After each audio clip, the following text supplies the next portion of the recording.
Rich Dad's Roads to Riches. 6 steps to becoming a successful real estate investor.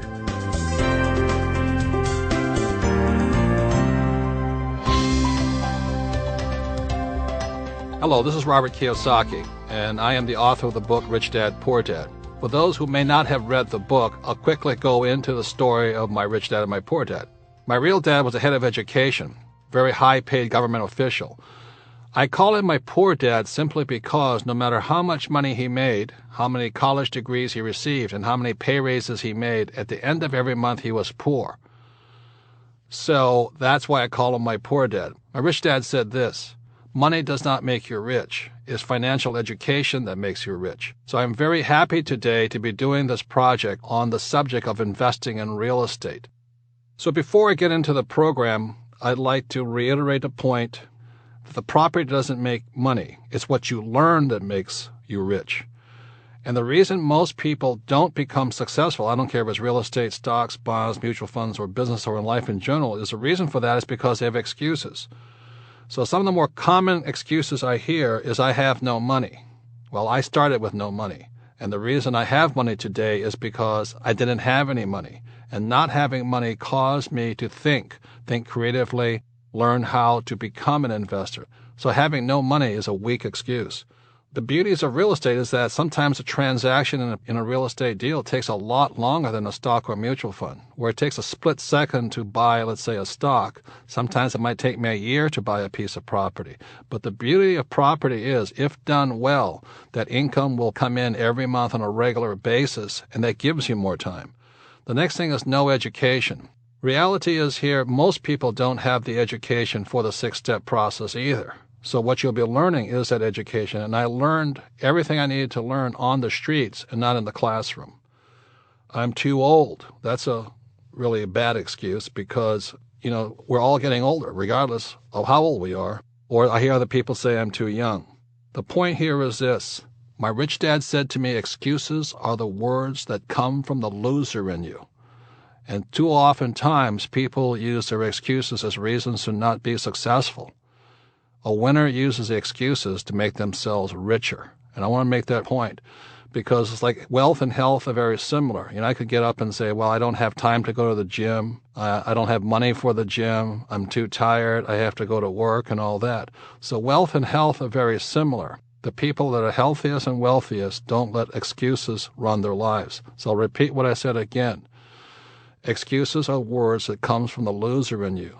If you want to become successful at this, you cannot listen to your excuses.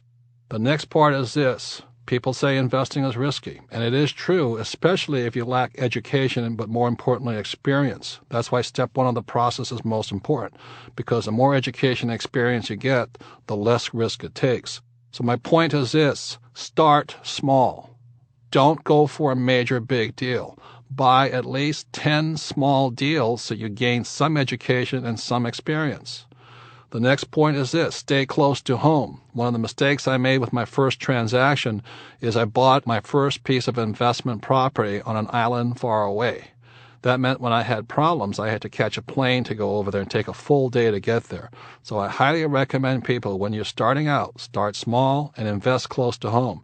In fact, if you can walk or ride a bicycle or drive your car within 10 minutes, that's a great investment for you. Because what is most important is you're gaining your education and your experience. Another thing is this. Some of the best education I've had are from bad deals. Sometimes when I'm buying a piece of investment property, everything goes smoothly. It's like a hot knife through butter. But sometimes you run into a rough deal. I have found over time that it is the rough investment deals where I learn the most about real estate, but more importantly, I learn the most about myself. So those are some of the guidelines I'd like to pass on to you before getting into this program. And so now I'd like to bring in my wife, Kim, because first of all, she's my best friend. Secondly, she is my investment partner. And thirdly, she is my wife. And we have gone through a heck of a lot together. We started off with nothing. I lost 2 companies, and the 3rd company worked like a charm. It is Kim who has been my partner in my 3rd company as well as my real estate investment. I would not be here today without her. So with that, I'd like to introduce my wife, Kim. So before I let Kim tell her story about investing in real estate, I just thought I'd tell a little relationship story because that's always of interest to people. So when I first met Kim, she was one of the most beautiful women I ever saw in my whole life. Then after I got to know her, I found out she was more beautiful on the inside than the outside. And the more I got to know her, I realized she had brains. So I was very happy to meet her. And when people see her, they say, well, she married me for my money. And that's absolutely not true, because when she met me, I was another down cycle of my life. And she stuck with me during some of the hardest periods of life. We had no money at times. We were homeless for about 3 weeks, living out of a little brown Toyota.